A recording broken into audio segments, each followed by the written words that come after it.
राधा वल्लभ श्री हरिवंश।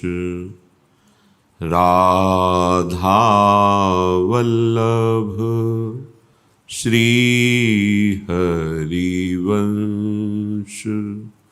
राधा वल्लभ श्री हरिवंश। राधा वल्लभ श्री हरिवंश। वृंदावनेश्वरी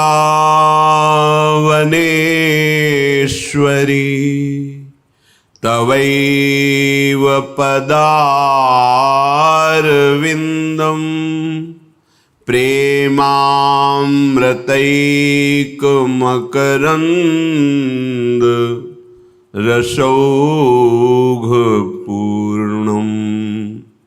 हृद्यर्पितं मधुपते स्मरतापमुग्रम् निर्वापयत् परम शीतलमाश्रयामि।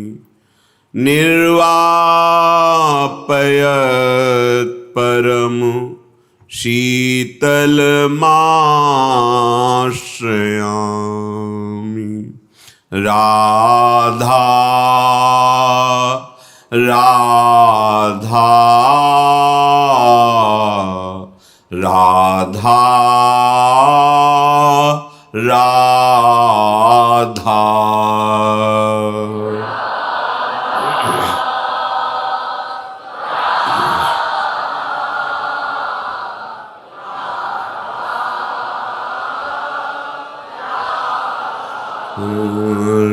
राधा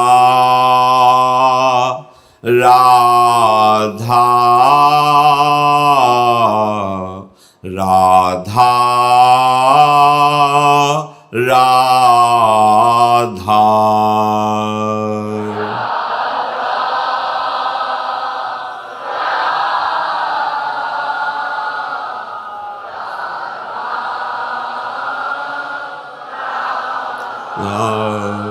राधा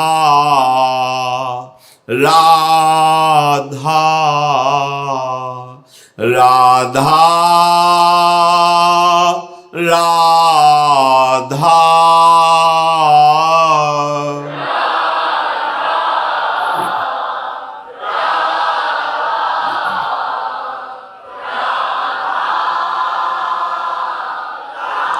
राधा राधा राधा राधा। राधा राधा राधा राधा।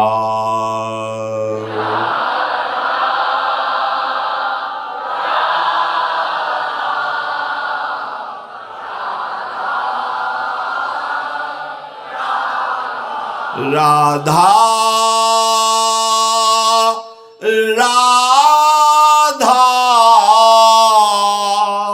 राधा राधा राधा।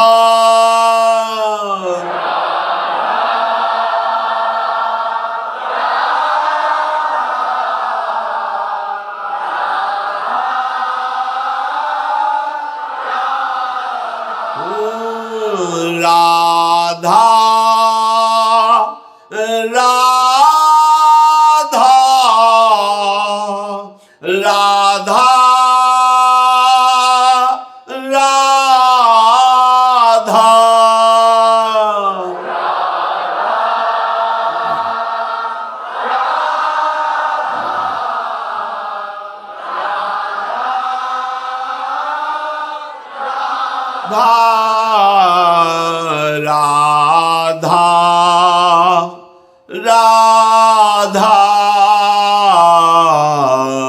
राधा राधा।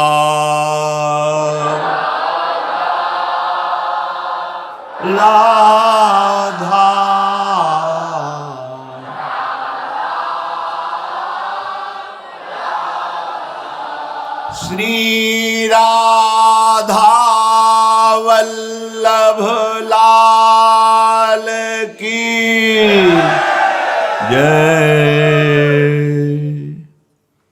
परम सच्चिदानंद घन प्रेमानंद स्वरूप नवनिभृत निकुंज महामहिम परम पावन श्री वृंदावन धाम, श्री वृंदावन धाम के लाडिले युगल सरकार श्री प्रिया प्रीतम जो समस्त हित परिकर निज परिकर श्री प्रियालाल प्रेम स्वरूप वृंदावन में प्रेम स्वरूप सहचरियों के मध्य प्रेममयी क्रीड़ा करते रहते हैं। जो इन प्रियालाल के चरणार बिंद में अपने अहम को समर्पित करके निरंतर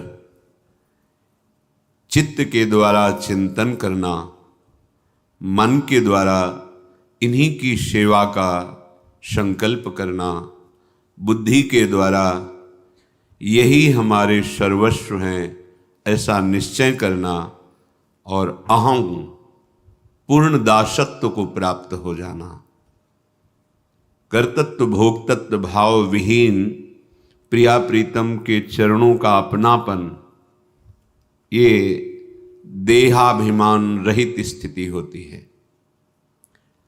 हमारी स्थिति अभी देह में है, इंद्रियों में, इंद्रियों के भोगों में, इसीलिए विधि निषेध और बहुत से सिद्धांत हैं। नहीं, ये ऐसी स्थिति है जहां अहम का दासत्व में परिवर्तन, चित्त की एक एक वृत्ति श्यामा श्याम में, मन का सेवा के लिए उल्लसित होकर के ही भाव करना और बुद्धि के निश्चय में एकमात्र श्यामा श्याम, और उसके ऊपर कोई विधि निषेध लागू नहीं है। वेद भी उससे नमस्कार करके आगे बढ़ो, वेदातीत स्थिति है तो वेद भी नमस्कार करके उसे आगे बढ़ा देते हैं कि हमारी सीमा को तुम पार कर गए हो। प्रेम वेदातीत स्थिति है। श्रीपाद प्रबोधानंद जी महाराज कह रहे, क्वा धर्मः क्वा अधर्मः क्वा च विविध मर्यादिक कथा, क्वा भद्रम क्वा अभद्रम क्वा च विषम दृष्टयुध भोलवः, इहि श्री वृंदावन भुवि समस्तम स्थिर चरम, यदि ज्ञातम राधापति रति महाचिद रस घनम। यदि ऐसी स्थिति आपकी हो गई है तो आप चिदघन रस, चिदानंद रस को प्राप्त हो रहे हैं। अब उसके लिए ये शास्त्रीय सिद्धांत शासन नहीं करते। क्वा धर्म क्वा धर्म, बहुत ऊंची स्थिति है। यहां न कोई धर्म है न कोई अधर्म है। ये धर्मातीत स्थिति, फिर अधर्म की तो कहीं कोई वृत्ति ही नहीं रह सकती। धर्मातीत, सर्वधर्मान परित्यज्य, भगवान जो आदेश कर रहे हैं वो स्थिति है। किसकी? बोले जो यदि ज्ञातम राधापति रति महाचिद रस घनम, जिसको ये ज्ञान हो गया है कि चिद चिद लक्षणम सर्वम राधा कृष्णमयम जगत, मेरे प्रिया प्रीतम ही विविध रूपों में प्रकाशित हो रहे हैं। ये जो नानात्व है ये है नहीं, जो है वो दिखाई नहीं दे रहा, जो दिखाई नहीं दे रहा उसी का अनुभव हो जाना, ये सिद्ध पुरुष का लक्षण है। वो चिदानंद रस में स्थित हो जाता है। अब उसके लिए क्या धर्म है, क्या अधर्म है, क्या कल्याणमय है, क्या अकल्याणमय है, क्या विधि है, क्या निषेध है, ये सब बातें बहुत दूर हो जाती हैं। जहाँ प्रेम का स्फुरण होता है वो चिदानंद में भाव देह को प्राप्त हो जाता है। उसी भाव देह से चिदानंद रस का अनुभव होता है। जब तक ये देह अभिमान है तब तक धर्म अधर्म, विधि निषेध, कल्याण अकल्याण, इन सब का शासन ये छोड़ना है, ये पकड़ना है। लेकिन जब प्रीति का उदय हुआ तो न लाज तीन लोकन की, न वेद को कहो करे, न शंख भूत प्रेत की, न देव जच्छते डरे। सुने न कान और की, द्रवे न और इच्छना, ये स्थिति वेदान्नपि सन्न्यस्ति, समस्त वेद सिद्धांतों का भी ये पूर्णतः त्याग होता है, पूर्ण स्थिति, वेदातीत स्थिति। इसीलिए भगवान अवतार लेते हैं। हमारी देह भाव में स्थिति है, मन और इंद्रियों के साथ भोगों में विचरण कर रहे हैं, तो नवनिभृत निकुंज में जो प्रिया प्रीतम अद्भुत प्रेम में सुख की वर्षा कर रहे हैं, चिदानंद रस की वर्षा हो रही है, वहां हमारी कैसे पहुंच हो, कैसे हम इस देह भाव को छोड़ें। इसीलिए भगवान का अवतार होता है। भगवान ने जो प्रगट में कहा, परित्राणाय साधूनाम विनाशाय च दुष्कृताम, इसके लिए उनको अवतार लेने की जरूरत नहीं है। भगवान यम में इतनी सामर्थ्य है कि अनंत ब्रह्मांडों का वो शासन कर सकते हैं। काल दंड उनके हाथ में विराजमान है। यम पास में बंधा हुआ और काल दंड के द्वारा प्रहार किया हुआ कोई त्रिभुवन में नहीं बच सकता। भगवान वरुण देव अपने वरुण पास में बांध लें तो किसी की ताकत नहीं कि उसे नष्ट कर सके। कितने से भगवान के द्वारा स्थापित लोकपाल हैं, प्रजापति जन हैं। भगवान को कुछ बलवान दुष्टों का संहार करने के लिए आना पड़े और कोई सामर्थ्यशाली ही नहीं है, बहुत सामर्थ्य भगवान ने दी है, अनंत शक्तियां हैं उनकी। पर ये प्रगट में समझाने के लिए भगवान ने कहा, वस्तुतः भगवान का अवतार अपने प्रेमी जनों को सुख प्रदान करने के लिए और वो लीलाएं जिनका गायन और श्रवण करके ये अद्भुत चिदानंद रस की प्राप्ति होती है। पर हम जब भगवान की लीलाओं को गुरुजनों के चरणों में बैठकर सुनते हैं, उनके आश्रित होकर उपासना करते हैं, तभी रहस्य समझ में आता है भगवान भी वही लीला कर रहे हैं जैसे मनुष्य। वो बुद्धि मलिन होने के कारण ये बात उसको समझ में नहीं आती है कि भगवान अपनी महिमा से उतरते हैं। कोई भी उन्नति को प्राप्त होता है, मन पर विजय प्राप्त करना, इंद्रियों पर विजय प्राप्त करना, अपने स्वरूप का अनुभव करना, ये उन्नति प्राप्त हो रहा है। और भगवान अवतरित होते हैं, उतरते हैं, अपनी महिमा से घटते हैं हमारे लिए। पर ये जो महापुरुषों का संग नहीं किए हैं, बड़ी बुद्धि मलिन है। भगवान की लीला में न कोई स्त्री है न कोई पुरुष है। भगवत स्वरूप होकर भगवान की लीला में प्रवेश पाया जाता है। गोपीजन कोई स्त्री नहीं है, सखाजन कोई पुरुष नहीं है, ये सब चिदानंदमय स्वरूप है।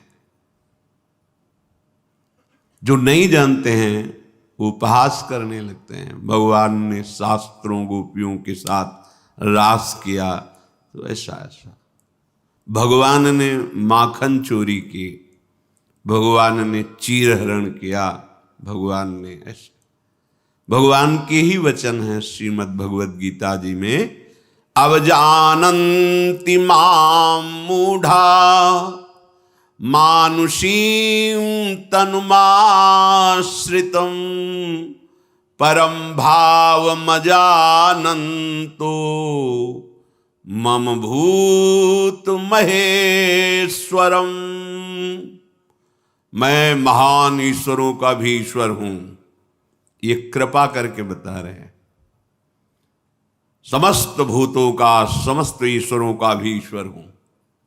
भगवान वृंदावन बिहारी लाल की एक अंश से नारायण भगवान का प्रादुर्भाव होता है। गर्ग संहिता में पढ़ना, एक सखी प्रकट होती है तो 4 मुख वाले ब्रह्मा, 100 मुख वाले, 1000 मुख वाले ब्रह्मा, ऐसे ब्रह्मा की पंक्ति लाइन लगी हुई है।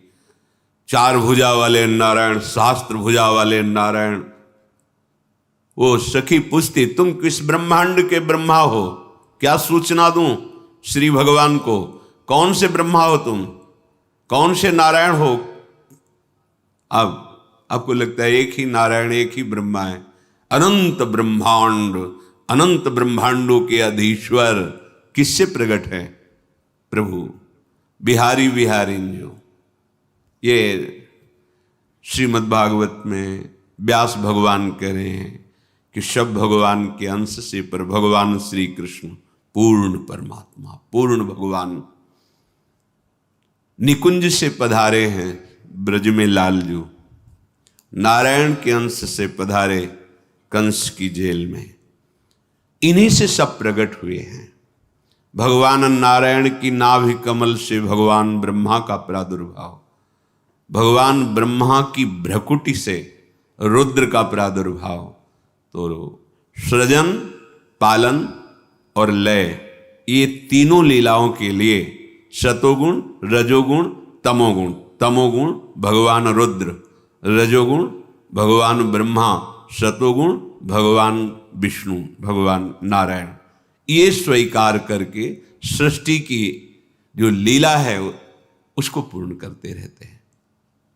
पर हमारे निकुंज बिहारी दूरे सृष्टि आदि वार्ता। अब जब तक भजन नहीं होगा, आपका हृदय पवित्र नहीं होगा, तब तक आप परम पवित्र उत्तम श्लोक भगवान को कैसे जान जाएंगे, भगवान की महिमा को कैसे जान जाएंगे?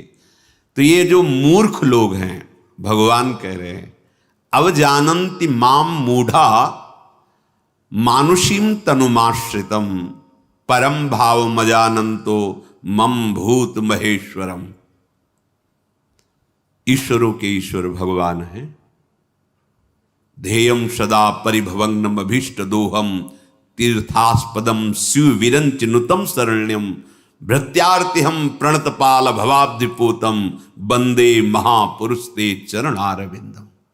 शिव विरंच नुतम शरण्यम, भगवान शिव ब्रह्मादि जिनके चरणों का आश्रय लेकर के भवाब्धिपूतम है, भव समुद्र से पार होने के जहाज है इनके चरणारविंद। तीर्थास्पदम, जितने भी तीर्थ हैं इन्हीं के चरणों से प्रकट हुए हैं।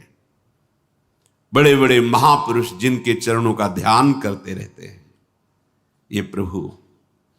पर इनको मूढ़ता होने के कारण हम नहीं जान पाते। मूढ़ता का स्वरूप है मोघाशा, मोघ कर्माणो, मोघ ज्ञाना विचेतसः राक्षसी मासुरीम चैव प्रकृतिम मोहिनीम श्रिताः। मूर्ख कौन है, मूढ़ पुरुष कौन है?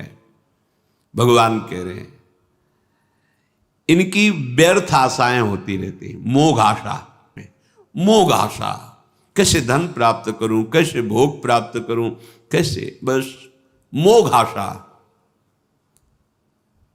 आशा ही परमम दुखम, और ये मोघ आशा में ही परम दुख में डूबे रहते हैं।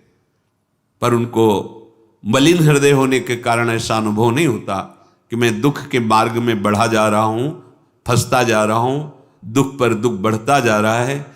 हमने जो भी उपाय किया वो दुख निदान के लिए, लेकिन बढ़ा दुख, इसका मतलब गलत है, लौटना चाहिए।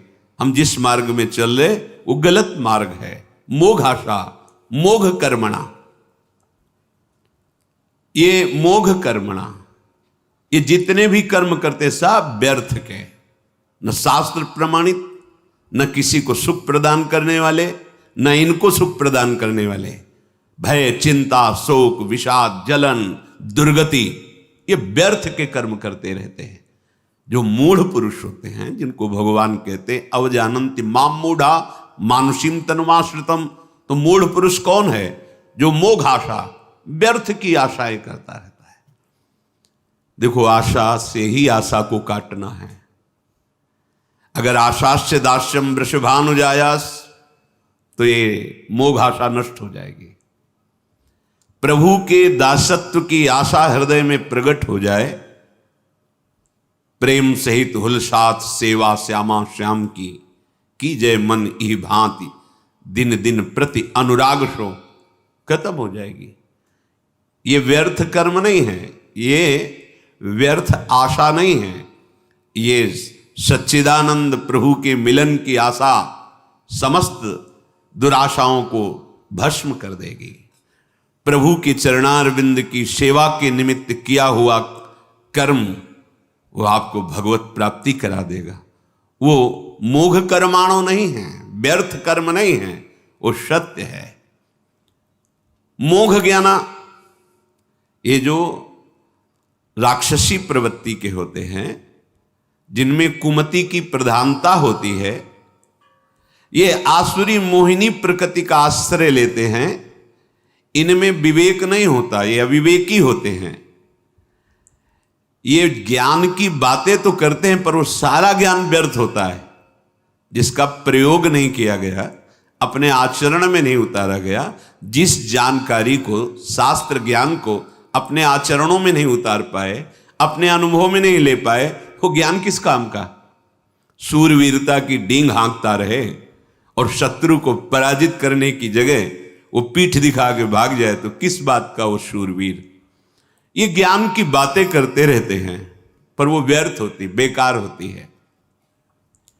उनकी आशाएं व्यर्थ, उनके कर्म व्यर्थ, उनका ज्ञान व्यर्थ।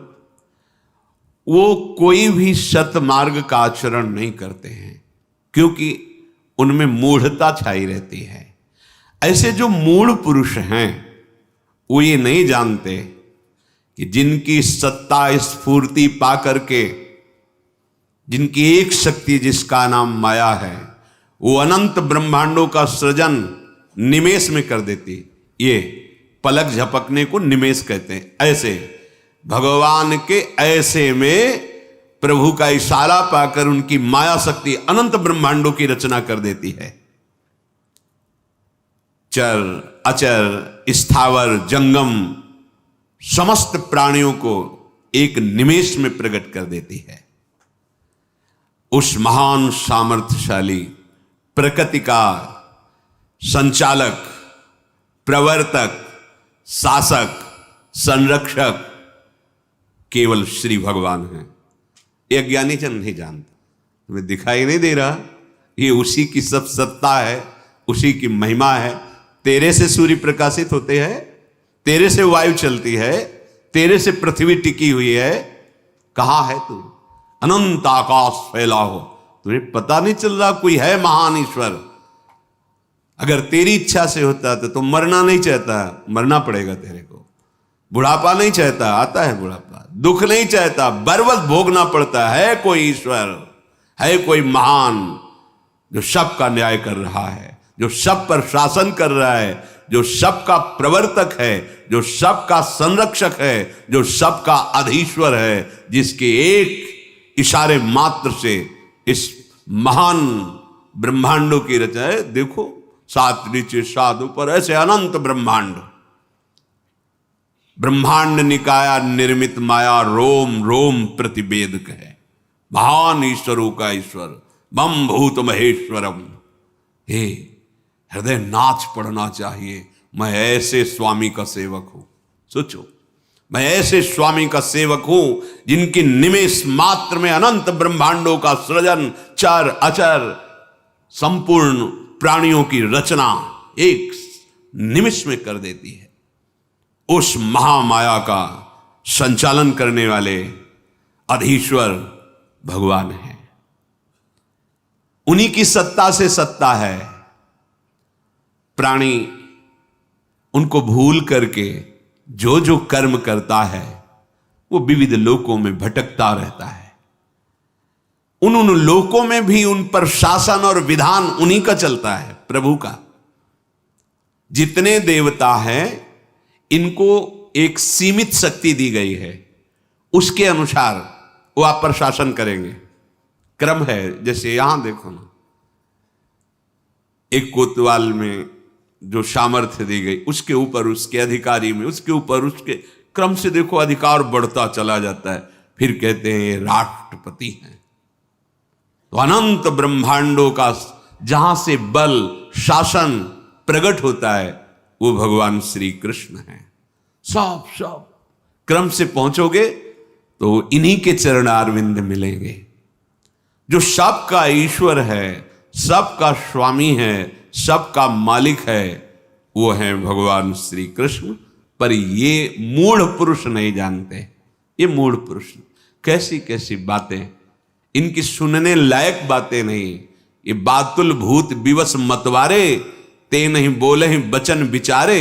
ये दुर्गति को प्राप्त होने वाले जन हैं, इनकी बातें नहीं सुननी चाहिए। बात सुननी चाहिए जो जितेंद्री है, जो मनोनिग्रही है, जो शास्त्र विधान के अनुसार चलता है, भगवत आराधना में युक्त है, उसकी बात सुनो ध्यान देकर, परम मंगल हो जाएगा। परम भावम, सर्वोत्कृष्ट भाव, ये तभी समझ में आता है जब सर्वोत्कृष्ट भाव प्राप्त महापुरुष का संग होता है। भगवान तो सबके हृदय में है, पर क्या आप आनंद को प्राप्त हो रहे हैं? आनंद सिंधु मध्य तो वासा, सबके हृदय अछत विकारी, पर सकल जीव जग दीन दुखारी। इसीलिए मोरे मन प्रभुस विश्वासा, राम ते अधिक राम कर दासा। राम जी तो बैठे हैं पर सब चराचर जगत दुखी हो रहा है, आनंद सिंधु के बैठे रहने। पर अगर भगवान को प्राप्त कोई महापुरुष मिल जाए, फिर ये छुप नहीं सकते। फिर आनंद सिंधु पर्दा हटाकर त्रिगुणात्मिका माया का, और भय प्रकट कृपाला दीन दयाला, यहां हृदय में प्रकट हो जाएंगे। जो सर्वोत्कृष्ट प्रभाव वाला है, ना करने में और उलट फेर करने में, जो नहीं हो सकता वो भी करने में, जो सर्वतंत्र स्वतंत्र है, वह है भगवान श्री कृष्ण।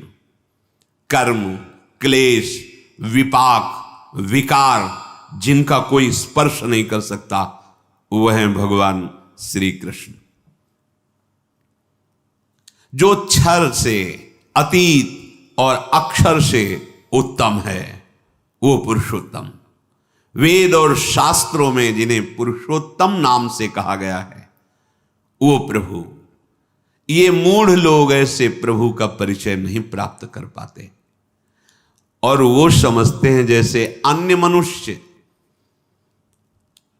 वो मुझे मनुष्य जानकर मेरी अवहेलना कर देते हैं, उपहास करते हैं, अवज्ञा करते हैं। प्रभु जब ये देह धारण करते हैं तो प्रभु का सच्चिदानंदमय देह होता है। अब पांच भौतिक देह में तुम्हारी बुद्धि फंस गई है तो तुम चिदानंद को क्या जानो? प्रभु अंगुली से सुन सकते हैं, प्रभु जांग से देख सकते हैं, सर्व सामर्थ्यशाली। हम कान से ही केवल सुन सकते हैं। भगवान चिदानंद में है। कैसे कोई वर्णन करे उस चिदानंद का? राम तर्क बुद्धि मन वाणी, जहां मन वाणी का भी प्रवेश नहीं। ये साधारण मनुष्य जो भगवद विमुख जन है, साधारण कौन? पहला शब्द जो भगवत विमुख है। कैसे जाना जाए? जो शरीर में आसक्त है, कुटुंब परिवार में आसक्त है, धन संपत्ति पद अधिकार को ही सुख मानता है, और केवल इसी में अपने चित्त को जोड़े रहता है, बस वही है साधारण मूढ़ मनुष्य। क्या परिचय? जो शरीर में आसक्त है, परिवार में आसक्त है, भोगों में आसक्त है और इसी का चिंतन करता रहता है। धन और पद यही जीवन की उपलब्धि है जिसकी, वही मूढ़ पुरुष है। क्यों? जिसलिए आया था उस सच्चिदानंद को जान नहीं पाया, उसका भजन नहीं किया और व्यर्थ के सब कार्य। जब शरीर छूटेगा, न तुम्हारी विद्या, न तुम्हारा पद, न तुम्हारा धन, न तुम्हारा संबंधी, न तुम्हारा शरीर, कोई साथ नहीं जाएगा। तो हुआ ना सब व्यर्थ। वो इच्छित पदार्थों को मिलने से बड़े हर्षित होते हैं और ना मिलने से वो क्रोधित हो जाते हैं। ये मूढ़ पुरुषों का स्वभाव है। जो उत्तम पुरुष हैं वो प्रिय और अप्रिय की प्राप्ति में हर्ष और शोक को प्राप्त नहीं होते, क्योंकि वो भगवान के चरणारविंद के चिंतन से समत्व को प्राप्त हो जाते हैं। साधारण प्राणी जैसे अपने कर्म के अनुसार जन्म लेता है, फिर बढ़ता है, फिर मर जाता है, वो ऐसा भगवान को भी समझते हैं। पर कभी गौर से देखिए, 16 वर्ष की अवस्था के बाद भगवान की अवस्था नहीं बढ़ती। भगवान हर समय नव किशोर रहते हैं। शास्त्रों वर्ष भगवान श्री राम जी ने राज्य किया है, शास्त्रों वर्ष। प्रभु श्री कृष्णचंद्र जी 125 वर्ष पर रहे नव किशोर ही हैं। प्रकट लीला सच्चिदानंद बपू से प्रकट होते हैं, फिर वात्सल्य में, जो वात्सल्य भाव से सिद्ध महापुरुष माता पिता बनने का अधिकार प्राप्त किए, उनकी प्रार्थना से वो बाल रूप हो जाते हैं। बाल रूप से 16 वर्ष की अवस्था तक बढ़ते हैं, बस वही स्वरूप बना रहता है। ऐसा नहीं होता कि प्रभु 40 वर्ष के हो गए, 45 वर्ष के, तो शरीर का जो प्राकृतिक ढंग है वो आ गया, ऐसा नहीं। हर समय नव किशोर रहते हैं। दाढ़ी मुझे सब नहीं भगवान कहती। और कभी भगवान जिसे युद्ध आदि में प्रवृत्त हुए हैं, तो ऐसा नहीं कि रक्त स्राव हुआ हो, जहां दिखाई दे वो ब्रह्मानंद, क्योंकि भगवान के तन में पंचभूत वाला शरीर ही नहीं है, चिदानंद है, तो लीला दिखाई देती है। कोई भी बाण भगवान के श्रीअंग में प्रवेश नहीं कर सकता, क्योंकि कोई भी बाण है वो पार्थिव है और भगवान का अंग चिदानंद में सच्चिदानंद रूप आए। अगर ऐसा कहीं चित्र दिखाई दे कि भगवान के बाण लगा रक्त प्रवाह, वो कल्पना है उसकी। चिदानंद में ये सप्तम धातु नहीं होती, हड्डी, त्वचा, रक्त, मांस, मज्जा, ये सब नहीं होता। चिदानंद बपू है भगवान। वो भगवान के शरीर को साधारण मनुष्य शरीर मानते हैं। बहुत सी ऐसी भगवान की लीलाएं हुई, अगर ध्यान से देखो तो आपको अनुभव होने लगेगा ये चिदानंद का ही प्रभाव है। पार्थिव शरीर में सामर्थ्य नहीं है। जहां बछड़े और गौओं ने जल को मात्र पिया, वो पधार गए थे, सब मृत हो गए थे। उसमें लालजू विहार कर रहे हैं, कालिया का मर्दन कर रहे हैं। अगर वो पंच भौतिक तन हो तो प्रभाव पड़े ना, क्योंकि ये सब अवतारी हैं, गाय भी बछड़े भी। पर भगवान के चिदानंद बपूम से अब उनमें प्रभाव पड़ गया विष का, लेकिन प्रभु के नहीं पड़ा। दावानल लगा, प्रभु आग पी गए, उनके प्रभाव पड़ जाता। गोपीजनों की बाह्य देह प्रकृति जनित दिखाई देती थी, क्योंकि जब उनके पतियों ने उनको रोका, प्रसंग में ध्यान देना, तो शरीर को रोका और वो पहुंच गई चिदानंद बपू से। चिदानंद बपू युक्त ऊपर से पोशाक रूप पांच भौतिक देह, लेकिन प्रभु की बाहर भी, जैसे हमारी आत्मा अलग है, हम अलग हैं, स्थूल देह, सूक्ष्म देह, कारण देह, ऐसा भेद प्रभु के देह में नहीं। चिदानंद आत्मस्वरूप। ये जो माया के परवश जीव, साधारण जीव हैं, ये प्रभु श्री कृष्णचंद्र जी कह रहे हैं वो अपने जैसा मुझे मानते हैं कि इनका भी शरीर ऐसा है। ये कामादि विकार इन देहों में होते हैं, माया रचित देहों में। जैसे आत्मा पर ना किसी शस्त्र का प्रभाव, ना अस्त्र का, ना अग्नि का प्रभाव, ना जल का, ना वायु का, आत्मा पर प्रभाव नहीं पड़ता। नैनम छिन्नन्ति शस्त्राणि नैनम दहाति पावका न चैनम क्लेदयन्त्यापो न शोष्यति मारुता। अक्लेद्य है, अशोष्य है, अदाय है। ऐसे संपूर्ण भगवान का शरीर आत्मस्वरूप है। तो जब किसी अस्त्र शस्त्र अग्नि काम आदि का प्रवेश ही नहीं, जो काम विजयी होता है वो देह भाव रहित आत्मस्वरूप में स्थित महापुरुष होता है। नहीं स्वात्मा रामम विषय मृग तृष्णाम भ्रमयति, जो आत्म तत्व में स्थित है, कोई भी विषय उसे विचलित नहीं कर, विषय का प्रवेश ही नहीं वहां। जो आराधना करके आत्मा, और जो सबकी आत्माओं की परम आत्मा है, वो आत्म स्वरूप देह है भगवान का, सच्चिदानंद बपू। उसमें इन विकारों का काम क्रोध लोभ मोह मद मत्सर या जन्म मृत्यु, इनका लेस मात्र, इनकी नाम की आराधना, इनके चरण की आराधना करने वाला इनका विजयी बन जाता है, जीवन मुक्त हो जाता है। फिर भगवान में इन विकारों को कहा, पर ये मानुषी तनुमाश्रितम, भगवान के इस देह को भी मनुष्य जैसा मानकर उसे साधारण समझते हैं। भगवान शरीर के आश्रित नहीं होते। शरीर के आश्रित तो वे ही होते हैं जो कर्म करते हुए कर्ता भाव को प्राप्त होकर कर्म किए हैं। उनको कर्म भोग भोगने के लिए शरीर मिला है, सुख भोगने के लिए देव शरीर, महान दुख भोगने के लिए यातना शरीर, दुख सुख मिश्रित भोगने के लिए यहां मृत्यु लोक में शरीरों की प्राप्ति होती है। पूर्वकृत कर्म के अनुसार शरीर बनता है, परंतु भगवान का जो श्रेयंग है वो कर्मजन्य नहीं है, वो ब्रह्मा की रचना नहीं कि ब्रह्मा ने भगवान को बनाया। जैसे सब देव मानव पशु पक्षी जितना जड़ चैतन्य है वो सब ब्रह्मा जी के द्वारा प्रकट किया। सबके पितामह, सबके प्रजापति भगवान ब्रह्मा हैं, और जो ब्रह्मा को प्रकट किए वो भगवान नारायण हैं। जो भगवान नारायण जिनके अंश हैं वो भगवान श्री कृष्ण चंद्र जो हैं, निकुंज बिहारी हैं। भगवान किसी की रचना नहीं है, स्वप्रकाशित हैं, स्वयं प्रकट हैं। भगवान का शरीर कर्मजन्य नहीं है। इच्छयात वपुषः, भगवान स्वतंत्र रूप से आत्मस्वरूप से, कोई शासन नहीं, कर्म का शासन नहीं, माया का शासन नहीं। हम सब प्रकृति के अधीन होकर जन्म लेते हैं। भगवान प्रकृति को अधीन करके प्रकट होते हैं। भगवान जैसे मत्स्य अवतार, कच्छप, वाराह आदि अवतार लेते हैं, तो ये कोई कर्म बंधन से तिर्यक योनि को प्राप्त कच्छप वाराह थोड़ी है, नहीं, चिदानंद रूप धारण करते हैं, शरीर के आश्रित नहीं होते।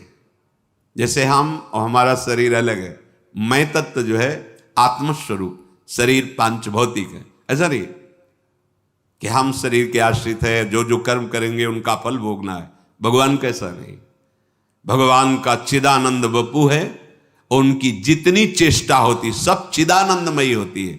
अब हमारे अंदर वो ज्ञान नहीं है तो हम उन्हीं चेष्टाओं को कर्म बंधन से युक्त प्राणियों से तुलना करने लगते हैं। कैसे कोई भगवान से तुलना कर सकता है? कैसे कर सकता है? भगवान आद्य गुरु शंकराचार्य जी ने कहा, मैं ब्रह्म हूं, इसकी सिद्धि के लिए सब उनके सिद्धांत है आचार्य चरण के, कि स्वयं मैं ब्रह्म हूं, ब्रह्म के सिवा कोई है नहीं, वही ब्रह्म मैं हूं। अहम ब्रह्मास्मि, अयम आत्मा शिवोहम। लेकिन वो एकांत में क्या कह रहे हैं? षटपदी है उनकी, एकांत में कह रहे हैं, सत्यपि भेदापगमे नाथ तवाहम नमाम की नस्त्वम सामुद्रो ही तरंगा क्वचिन समुद्रो न तारंगा। नाथ, यद्यपि सिद्धांत में हम में आप में बिल्कुल भेद नहीं है, बिल्कुल सत्य विषय है, सिद्धांत है, एकोहम बहुश्यामा। पर प्रभु अभेद होते हुए भी बहुत बड़ा भेद है। क्या? समुद्र से तरंगें प्रकट होती हैं नाथ, पर किसी तरंग में ताकत नहीं कि समुद्र प्रकट कर सके। वायु विकार नष्ट हुआ तो तरंग समुद्र रूप हो गई, तो इसीलिए ब्रह्म हो गया वो। देहाभिमान नष्ट हुआ, आत्मस्वरूप में स्थित हुआ, ब्रह्म स्वरूप है, कोई संशय नहीं, अकाट की बात है। चाहे भक्ति से देखो चाहे ज्ञान से देखो, वो भगवत स्वरूप को ही प्राप्त होता है। बस विकार नष्ट हुआ तो तरंग नाम की चीज नहीं, समुद्र ही है। पर प्रभु भेद इतना है कि समुद्र में अनंत तरंगें प्रकट होती हैं, पर एक तरंग की ताकत नहीं कि समुद्र प्रकट कर सके। बहुत महिमामयी बात आद्य गुरु भगवान शंकराचार्य जी ने कही। ये जो नहीं जानते हैं वो भगवान श्री कृष्ण को ऐसा कहने लगते हैं। 5 किलो का एक बांट लीजिए और ऐसे अंगुली में रखिए, देखो कितने घंटे रख सकते हो? 7 दिन 7 रात 5 किलो का बांट रख के दिखाओ। 21 किलोमीटर में फैले हुए गिरिराज जी को हमारे सरकार 7 वर्ष की अवस्था 7 दिन 7 रात ऐसे। कहीं भगवान की समानता कर सकते हो? उनकी बाल लीला देखो। अभी 6वां दिन है, छठी का दिन है, उत्सव मनाया जा रहा है। देवता कांपते हैं जिससे ऐसी बलशाली है पूतना। कंस के आग्रह से वायु हुई थी, उसको सेवा मिली थी ब्रजमंडल में, जितने 10 दिन के अंदर प्रकट हुए बालक है सब मार दिए जाए। बड़ा उत्सव बाबा के दरबार में मच रहा था, लाला का छठी उत्सव मनाया जा रहा, सब ब्रजवासी। तो भगवान ने सोचा है और किसी के घर जाएगी तो हमारे सखाओं को बाधा पहुंचाएगी। उसके मन में एकदम प्रेरणा हुई कि ये सब उत्सव मनाने जाते हैं, जिसका पहले उसी को मारें फिर अन्य सबको। सीधे वाह जी, इतना सुंदर रूप रखा कि मैया यशोदा और रोहिणी मैया ने तो समझा कि साक्षात लक्ष्मी जी पधारी है अपने प्रीतम के दर्शन करने के लिए। सब स्तंभ, ऐसा सुंदर रूप, नूपुरों की झनकार करती हुई अंदर प्रवेश कर रही। किसी की हिम्मत नहीं कि पूछ ले तुम कौन हो, कहां से आए हो। सब रास्ता देते चली जा रही। शायद अगर पूछती रोकती तो कुछ राक्षसी पना दिखाती, पर अवसर ही नहीं मिला। सामने देखा पालने में अनंत ब्रह्मांडों का पालन करने वाला छोटे छोटे चरणारविंद से खेल रहे, उठा लिया, अपने स्तन का पान करा। छठी का दिन है, ऐसी महाबली पूतना, महान सामर्थ्य, देवता कांपते हैं। 6 कोस में उसका शरीर गिरा था, 6 कोस। ब्रजवासी जैसे कोई बड़ा पेड़ नहीं, जैसे कई ब्रजवासी लग करके ऐसे कुल्हाड़ से काट काट के उसके शरीर, और दिव्य सुगंध निकल रही, क्योंकि भगवान का स्पर्श हुआ, भगवान ने स्तन। और उसको जो मैया यशोदा को गति, वो उसको गति कर सकते हो? कैसे तुम तुलना कर सकते हो? कोई 1000-2000 गोपी नहीं है, यूथ की यूथ गोपियां हैं, और सबके पार्श्व में श्री कृष्ण है, सबके गलबहियां दिए हुए श्री कृष्ण है। अगर कहा जाए तो गणना ही नहीं कर सकते कितनी गोपीजन, यूथ की यूथ गोपियां हैं। वेद की ऋचाएं, दंडकारण्य के महर्षि, मिथिला की कितनी कितनी गोपिकाओं के विभाग का शास्त्रों में वर्णन। और जब रास हो रहा है तो हर गोपी के पास श्री कृष्ण है, मनुष्य है। हर गोपी की बाहु में अनंत ब्रह्मांडों के स्वामी श्री कृष्ण है। सबको अनुभव हो रहा है, मेरे पार्श्व में मेरे प्रीतम विराजमान। अनुभव नहीं है साथ, कहां कितना उनकी लीलाओं को धैर्य से सुनो, तुम्हारी बुद्धि पवित्र होगी तो समझ में आने लगेगा। प्रकृतिम स्वामधिष्ठाय संभवामि, भगवान प्रकृति को अधीन करके प्रकट होते हैं। हम सब प्रकृति के अधीन होकर पैदा होते हैं। सामान्य प्राणी प्रकृति के परवश होकर जन्म लेता है, प्रकृति के आश्रित होकर कर्म करता है। भगवान परम स्वतंत्र हैं, वो प्रकृति की अध्यक्षता में प्रकट होते हैं। मूढ़ लोग प्रभु के अवतार के रहस्य को न जानकर, प्रभु को मनुष्य शरीर मानकर धारणा क्या बनी हुई है? क्या बनी हुई? क्या तुम स्त्री शरीर के समीप रहकर काम विजयी हो सकते हो? तुम्हारे अंदर यह भावना रहेगी कि ये स्त्री मैं पुरुष हूं? क्या इस भावना से रहित हो सकते हो? और जो महापुरुष हो गए हैं उनकी मैं 7 दिन 7 रात्रि तक 9 युवतियों द्वारा परमहंस श्री सुखदेव जी जनक जी के महल में सेवित हो रहे, हर समय दिगंबर रहते थे सुखदेव जी। क्या हुआ? रोज सूचना पहुंचती थी, बोले जैसे आए थे वैसे ही है। अरे जिनका नाम लेकर, जिनके चरणों का ध्यान करके ऐसी परमहंस स्थिति होती है। ठाकुर हरिदास जी के बाद 3 दिन वैश्या, क्या हुआ? अरे जिनका नाम लेकर भक्तों की ऐसी स्थिति होती है, उन भगवान में कहीं काम भाव होगा?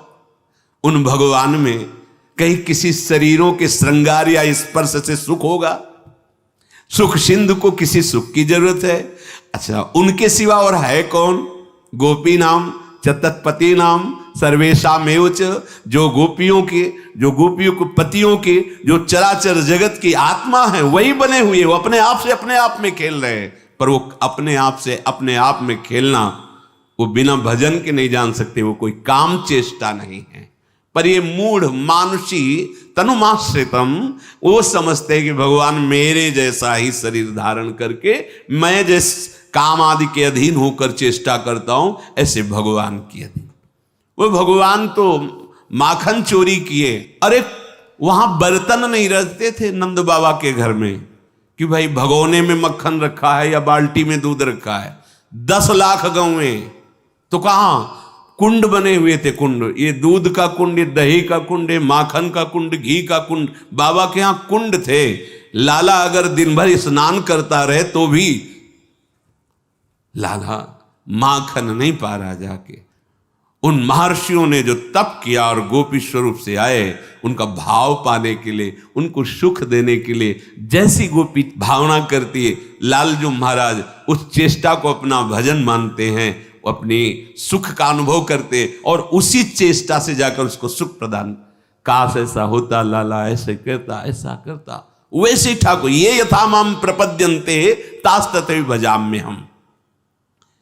ये जो मूढ़ पुरुष हैं, ये नहीं जानते कि अनंत ब्रह्मांडों के उत्पन्न, पालन और लीन करने की सत्ता इन्हीं से स्फूर्ति होती है।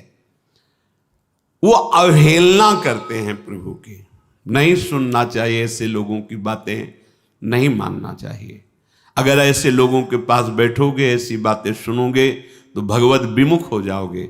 जो हम सुनते हैं, देखते हैं, बोलते हैं वही मनन होता, जो मनन होता वही हमारी स्थिति होती है। ये उत्पत्ति विनाशशील पदार्थों को सत्य मान करके उनका संग्रह करना और भोगना, यही इनका उद्देश्य रह जाता है। वो ये नहीं जान पाते।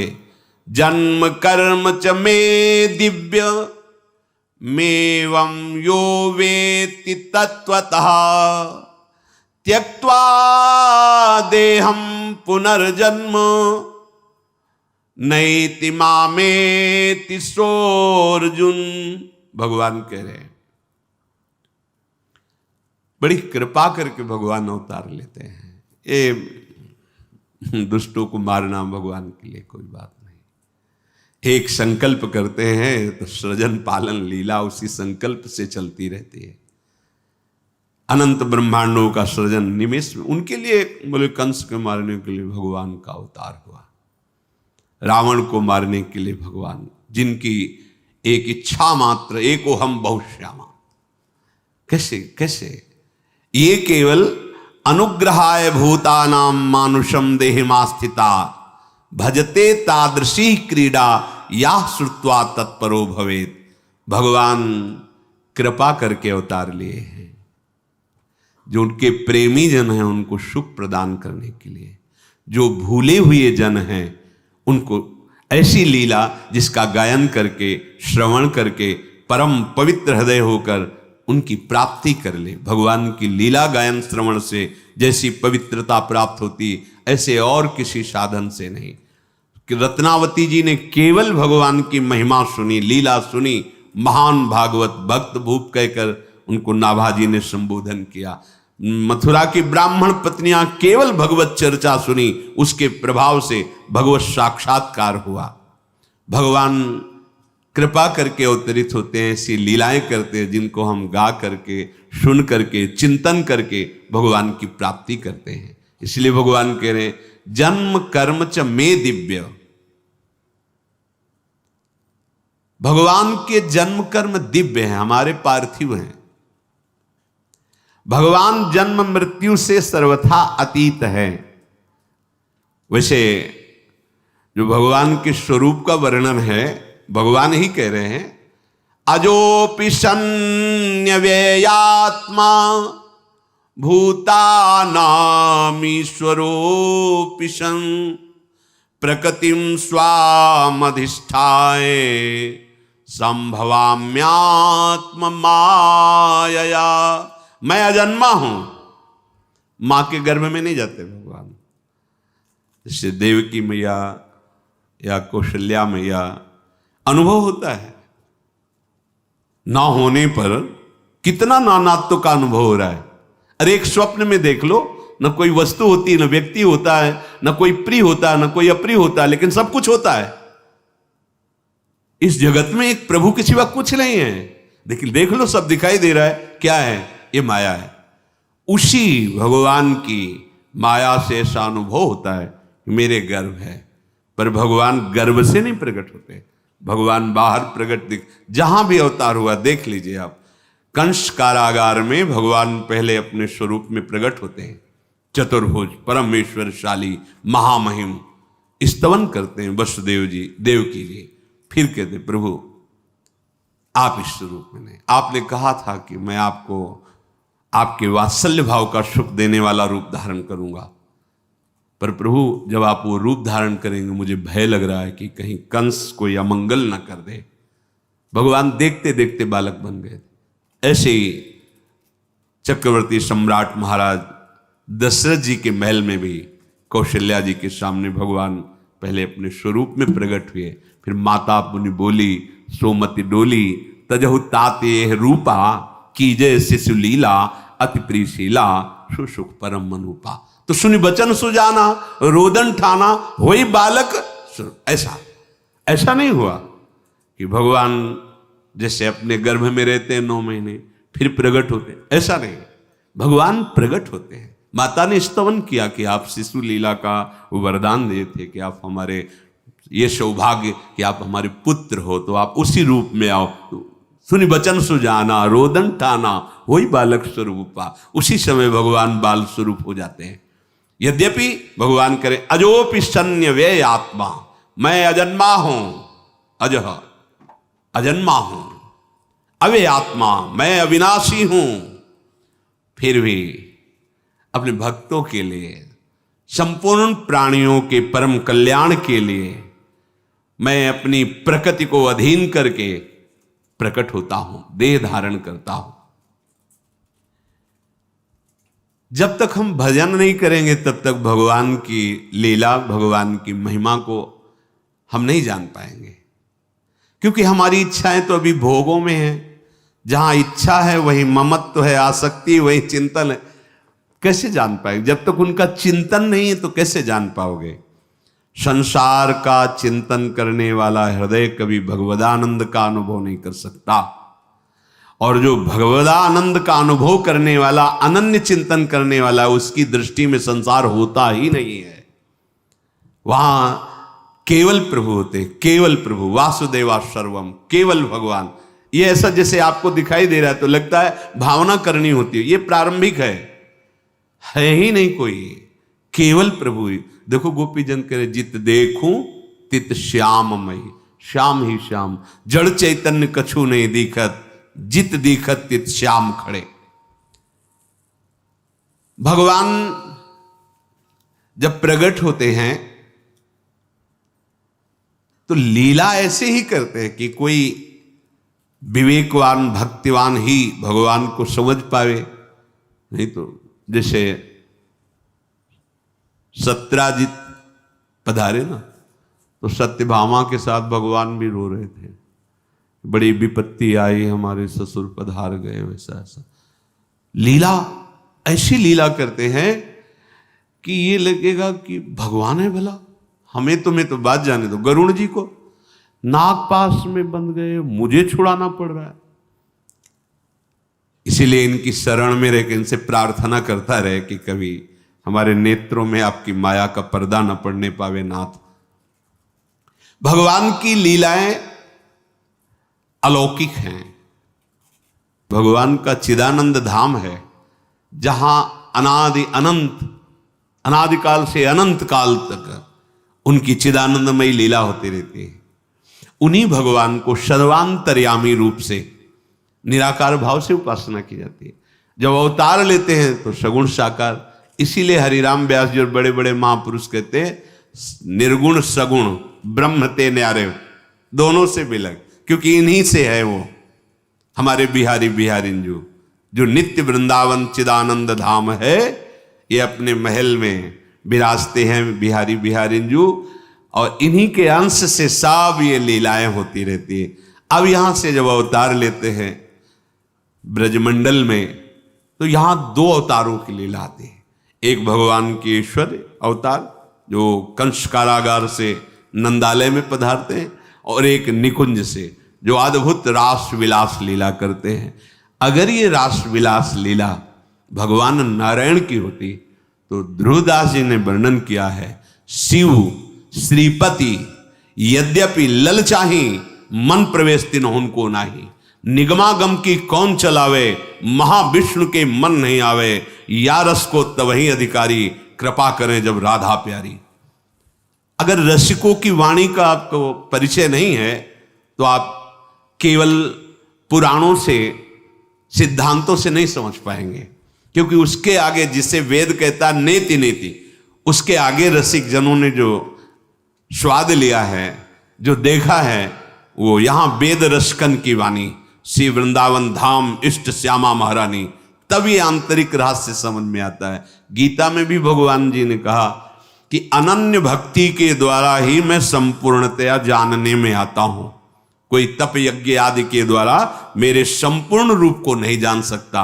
अनन्य भक्ति अर्थात प्रेम के द्वारा ही मैं पूर्ण जानने में आ जाता हूं।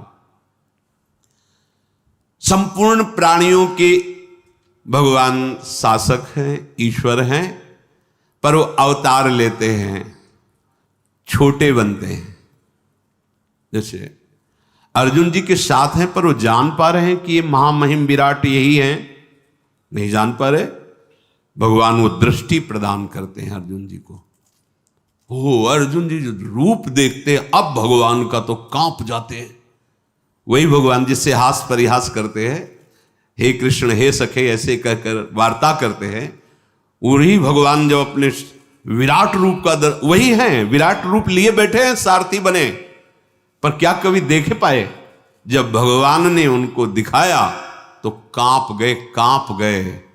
ये भी भगवत स्वरूप है अर्जुन जी, नर नारायण स्वरूप में विराजमान होकर के बद्री नारायण में सदैव तपपरायण रहकर जगत का मंगल करते हैं।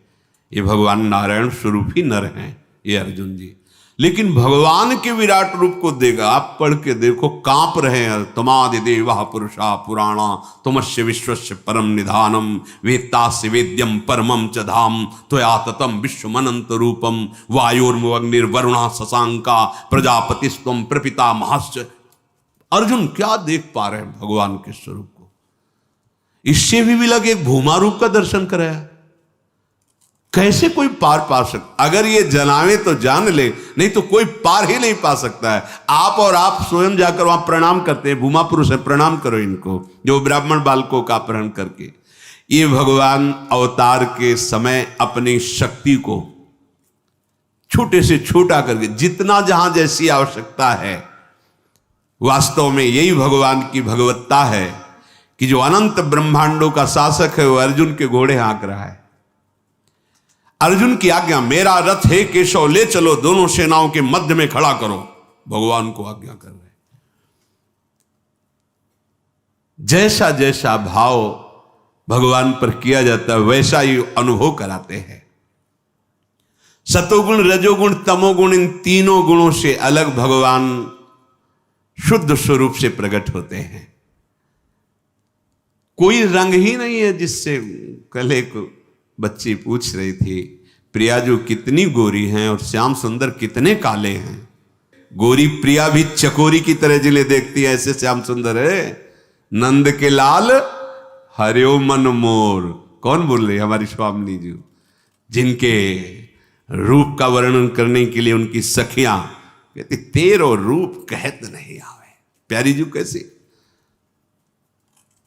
कोटि कोटि रसना जो रोम रोम प्रति होए, प्यारी जू के रूप को न प्रमाण कहो जाए। चाहे स्वामी जी बोले, चाहे हित जी बोले, चाहे ध्रुवदास जी बोले, जितने रसिक महापुरुष, ऐसा रूप प्यारी जी चकोरी की तरह देखती है।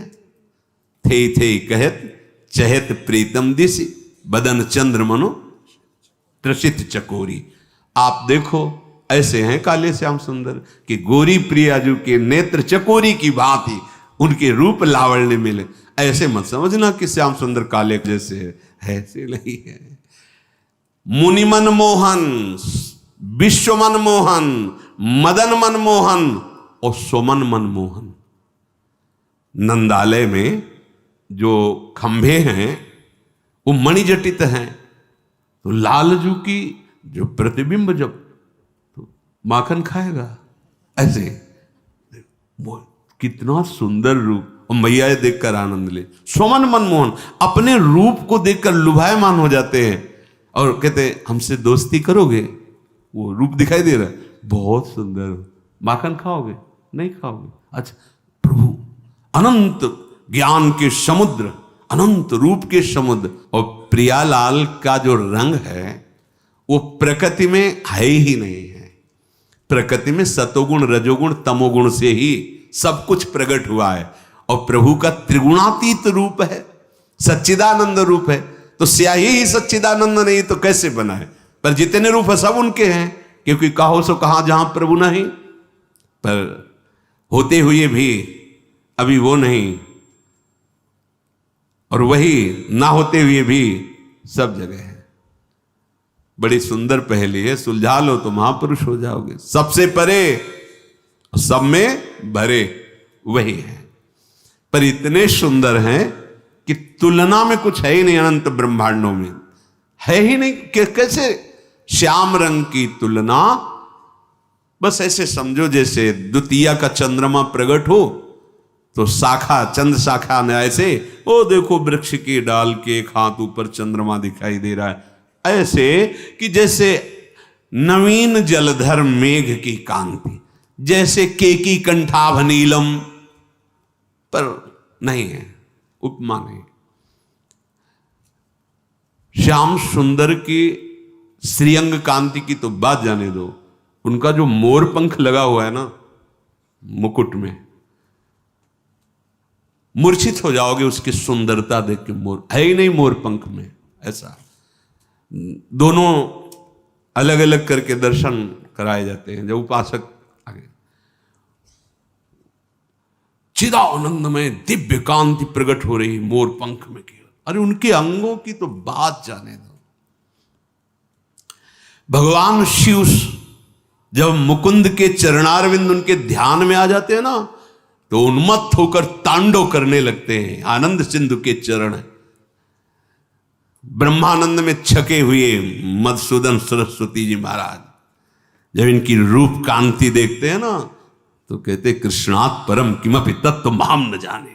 अरे होश उड़ जाए, ऐसे ठाकुर है, ऐसी श्याम कांति है जिसकी उपमा ही नहीं है। ऐसा लावण्य लालजू का, रसदात्री प्रियाजू का ऐसा सौंदर्य, ऐसा स्वरूप, यही सुख प्रदान करने के लिए दोनों युगल सरकार अपने अंश से वृषभानु भवन में और नंदालय में प्रकट हुए। तो जो भगवान के जन्म कर्म दिव्य हैं ये पहले स्वीकार करो। स्वीकृति से ही आपकी अध्यात्म उन्नति होती है, ध्यान रखना। अगर देहाभिमान भाव है तो बड़े से बड़ी साधना कर लो, उसका फल मिलेगा, ब्रह्मलोक तक पहुंच सकते हो, लेकिन जीवन मुक्त नहीं हो सकते, प्रेमी नहीं हो सकते। स्वीकृति, देह स्वीकृति तो ब्रह्मलोक तक जा सकते हो। बड़ी बड़ी साधना, बड़ी बड़ी तपस्या, मैं तपस्वी, मैं साधक, मैं त्यागी, मैं, उसका फल मिलेगा आपको। लेकिन इस मैं का समर्पण जब होता है तब जो दिव्यता आती है। ये समर्पण कब होता? पहली स्वीकृति हृदय में कि प्रभु हैं, प्रभु दिव्य है, उनकी लीला दिव्य है, उनका नाम त्रिगुणातीत है, उनका धाम त्रिगुणातीत है। किसी की मत सुनो। ये जो नाम की निंदा करते हैं, धाम की अवहेलना करते हैं, नामों में भेद पैदा करते हैं और नाना प्रकार की उपासनाओं में, ये भगवान की माया के द्वारा हमारी परीक्षा हो रही अपनी इष्ट निष्ठा की। किसी की निंदा नहीं करनी, पर अपनी इष्ट निष्ठा की, जो गुरु प्रदत्त नाम धाम रूप लीला। कोई भी ज्ञानी महापुरुष, कोई भी सिद्ध महापुरुष बिना नाम के नहीं है। खूब भ्रमण करके बड़े बड़े ब्रह्मानंद में छके हुए महापुरुषों के संग से बात अनुभव करके, वो भी नाम में ही लगे हुए। अनुभूति हो गई है, पर अपने आत्मस्वरूप प्रभु की सेवा में। हमने तो बड़े महापुरुषों को देखा शालिग्राम भगवान की सेवा करते, ब्रह्मबोध संपन्न महापुरुष। चरणामृत लेना, तुलसी चढ़ाना, प्रणाम, संन्यास, ब्रह्म मार्ग, ब्रह्म की अनुभूति करने वाले। हाँ, अरे सनकादि से बढ़कर कौन है? हरिशरणम हरिशरणम। होश में कलयुग है, जिससे तुम्हारा काम बनेगा उसी को बिगाड़ दिया जाएगा, वही भाव बिगाड़ दिया जाएगा। मत सुनो किसी की बात, मान लो खुद तुम्हारा हृदय कहने लगेगा कि आप सत्य मार्ग में हो। भगवन नाम, भगवत लीला गुण गायन श्रवण और भगवत धाम, ये उपासना के विशेष खंभ हैं। इन्हीं पर प्रेम प्रसाद, प्रेम महल खड़ा होगा और उसी प्रेम महल में प्रिया प्रीतम की लीला में आपका प्रवेश होगा। भगवान का जन्म मृत्यु से सर्वथा अतीत स्वरूप है। कहीं ऐसा थोड़ी हुआ कि भगवान पधारे तो फिर उनके श्री विग्रह को संस्कार किया गया, कहीं ऐसा? अगर ऐसा कहीं तो ठीक नहीं है, क्योंकि भगवान अवतरित होते हो अंतर ध्यान हो जाते हैं। भगवान श्री राम अपने परिकर सहित सरयू में अपने साकेत धाम पहुंच गए। भगवान द्वारिकाधीश विमान आया, पहले उस जो बाण बेधने की लीला उसको पहले पहुंचाया परम धाम, और आप अपने परम धाम को गए। भगवान का दिव्य जन्म और मृत्यु से अतीत स्वरूप है। कृपा पूर्वक मात्र जीवों का हित करने के लिए स्वतंत्रता पूर्वक मनुष्य रूप या और रूप, वाराह, मत्स्य, कच्छप आदि, नरसिंह आदि, ये रूप धारण करके लीला करते हैं। उनका जन्म कर्मों के परवश नहीं होता, वे अपनी इच्छा से शरीर धारण करते हैं।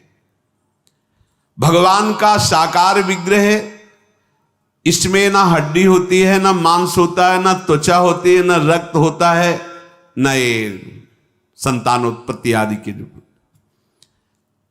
क्योंकि ये पाप पुण्य मिश्रित शरीरों में होते हैं। सोचो, काम इन शरीरों पर अधिकार करता है। अरे आपके भाव पर अधिकार नहीं कर सकता काम, तो भाव देह और फिर चिदानंद आराध्य देव। बस जब तक भजन नहीं करोगे समझ में नहीं आएगा। लौकिक पांच भौतिक शरीर में ही रज और वीर्य होता है, उसी से ही संतानोत्पत्ति होती है। भगवान का विग्रह पाप और पुण्य और पंचभूत और इन सब सप्तम धातु से बिल्कुल बिलग है, नित्य है, अनामय है, अलौकिक है, विकार रहित है, परम दिव्य है। अन्य जीवों की अपेक्षा तो देवताओं के शरीर भी दिव्य होते हैं, पर होते वो भी प्रकृति रचित है। देवताओं के भी दर्शन ऐसे थोड़ी हो जाते हैं, कहां ऐसे दिखाई दे रहे हैं? और हैं आपके ही शरीर में वास कर रहे हैं, सारे देवता वास कर रहे हैं। अभी आराधना करो, वो प्रकट हो जाएंगे। जैसे हाथों में इंद्र का वास है, अलग अलग देवता हर शरीरों में, उनको कहीं बुलाने की थोड़ी जरूरत, तुम्हारे शरीरों में बैठे हुए हैं। भगवान जब स्वरूप धारण करते हैं तो जहां जहां प्रकट हुए हैं वो अपने स्वरूप में, फिर बाल रूप में। पर लोकाभिरामम स्वतनुम धारणा ध्यान मंगलम योग धारणा अग्नेया दग्ध्वा धामा विशत स्वकम। जो भगवत धारणा से और भगवत ध्यान से ही देखा जाता है रूप, पर जब अवतार लेते हैं तो सहज में वो ध्यान, उसको ध्यान धारणा करने की जरूरत नहीं होती। ये अवतार में सहजता होती है। प्रभु जब अवतार लेते हैं, प्रकट होते हैं, तो ये सहजता होती है कि जैसे योगी लोग धारणा और ध्यान के द्वारा फिर उसका अनुभव करते हैं, ऐसे सहज में दर्शन। जो ध्यान का विषय है वो सहज में बड़ी कृपा, मानो कृपा की वर्षा करने के लिए ही भगवान अवतार लेते हैं।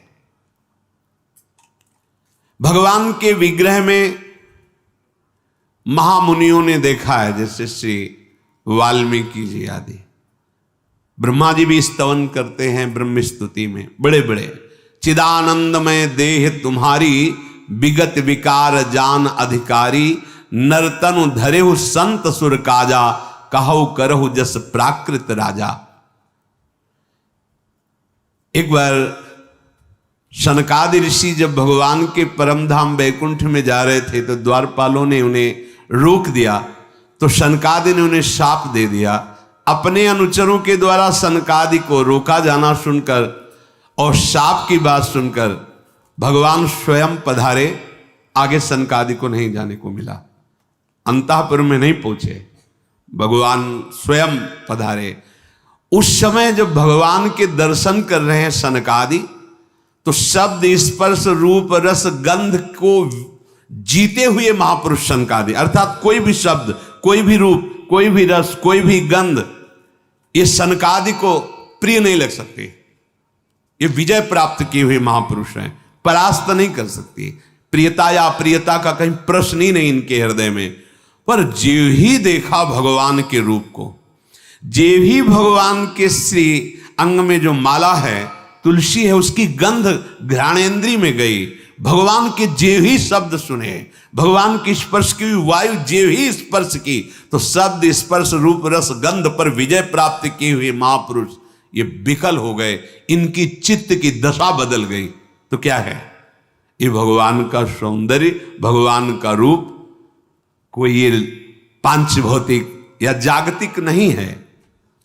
शब्दादि विषय गंध आदि में इतनी सामर्थ्य नहीं कि सनकादि को खींच सके, लेकिन इनका मन आकृष्ट ही नहीं, विचलित हो गया। प्रेम विकलता, खलबली पैदा हो गई। दिव्य गंध, दिव्य दर्शन, चिन्मय स्वरूप को देखकर सनकादि विकल हो रहे हैं। सनकादि जनक जी विकल हो रहे हैं। इन्हें विलोकत अति अनुरागा, बरबस ब्रह्म सुखै मन त्यागा। तो ये भगवान का अवतार, भगवान की लीला कथन श्रवण मनन करके हम इस माया पर विजय प्राप्त कर लें, इसलिए भगवान का अवतार हुआ है। अगर हम भजन नहीं करेंगे, सदाचरण नहीं करेंगे, भगवत चिंतन परायण नहीं रहेंगे, तो एक दो दिन आप उत्सव मना लो आस्तिकता के कारण, फिर इसके बाद आपका चिंतन वही विषय रहेगा ना, तो आनंद तो नहीं आया ना। नंद के आनंद है, ये तभी होगा जब यहां आनंद सिंधु जो हैं वो प्रकट हो जाए। वो तभी प्रकट होंगे जब आपका चिंतन अनन्य होगा। अन्य चिंतन, ये बहुत बड़ी बात है। यहां अपने लोग चूक करते रहते हैं। सुलभा भगवान शब्द बोले हैं, सुलभा, मैं उसके लिए सुलभ हूं। अनन्य चेता सततम यो माम स्मृति नित्य सा तस्याहम सुलभा पार्थ, मैं उसके लिए सुलभ हूं। बस चिंतन, चिंतन उसी का बनता है जो भगवान की लीलाओं का गायन करता है, लीलाओं का श्रवण करता है और उनकी चरण सेवा करता है, सेवा विराजमान करता है, नाम कीर्तन करता है, नाम जप करता है। इससे अभ्यास ऐसा बन जाता है कि फिर प्रभु का चिंतन छूटता ही नहीं। तंद्रा में है या निद्रा में है, स्वप्न में है या जागृति में है, वही बने रहते हैं। उन्हीं का चिंतन चलता रहता है। उनका चिंतन होना अर्थात भगवत प्राप्ति होना। अखंड चिंतन, फिर आप देख लेना, चिंतन संभालो। भगवान का अवतार अनन्य चिंतन करवाने के लिए हुआ है कि हमारी लीलाओं को गाओ, सुनो और उनका मनन करो, हमारा अनन्य चिंतन करो। कृपा सिंधु भगवान अकर्ता हो करके भी ऐसी चेष्टा, ऐसी क्रियाएं करते हैं जिनके केवल गाने मात्र से, देखो, सब काम से पीड़ित हृदय वाले जन ये समझ ही नहीं पा रहे सुखदेव जी महाराज क्या कह रहे हैं। भगवान श्री कृष्ण के द्वारा ये जो रास लीला की गई है, अगर इसका आप गायन करोगे तो आपका हृदय रोग, काम रोग दूर हो जाएगा। देखो, श्री हिताचार्य चरण कह रहे हैं कि जो चतुरासी जी के 84 पद हैं, इनमें उन लीलाओं का गायन है। अगर आप इन लीलाओं का गायन करोगे तो आपके हृदय में जो काम वेदना है शांत हो जाएगी। भव जल निधि को नाव, काम पावक को पानी। आपके हृदय में प्रेम प्रकट हो जाएगा, प्रेम भक्ति को मूल। आपके सारे शोक संताप नष्ट हो जाएंगे। मोद मंगल सुखदानी, और सारे वेदों का सिद्धांत सार है भगवत लीलाओं का गायन श्रवण करना। और इन्हीं नेत्रों से निरखय जुगल किशोर, इतना लीलाओं में सामर्थ्य भरी है। अगर हम प्रभु की लीलाएं जो प्रभु प्रकट होकर किए उनका गान करें, प्रभु को ही सुनाएं और उनका श्रवण करें और उनका मनन करें और नाम जप करें, तो इसी जन्म में हमें भगवत प्रेम प्राप्त हो जाए, जो हमारे जीवन का परम लाभ है। सच्ची सच्ची, जैसे आप आंख मूंदते हैं तो अंधेरा नजर आता है ना, ऐसे आप खोले रहो या मूंदे रहो, वो गौर श्याम कांति झलकती रहती है, वो कृपा करके हृदय में प्रकाशित रहते हैं। ऐसे है तो, ऐसे है तो, जिधर देखो उधर वही छाए रहते हैं। यही जीवन का परम लाभ देने के लिए भगवान अवतरित थे। बड़े बड़े जो बलशाली असुर हैं, एक संकल्प से पूरे ब्रह्मांडों का विनाश हो जाए, उनके लिए अवतार लेने की जरूरत नहीं। वो अपने प्रेमी जनों को सुख देने के लिए और प्रेम प्राप्त करने के लिए लालसा वाले उपासकों के लिए जो भगवान ने लीलाएं की, उनका गायन करें, श्रवण करें, आनंद उत्सव मनाएं। हमारे हृदय में भगवान प्रकट हो, हमारे हृदय में प्रियालाल प्रकट हो। शेष चर्चा आगे। श्री राधा वल्लभ लाल की।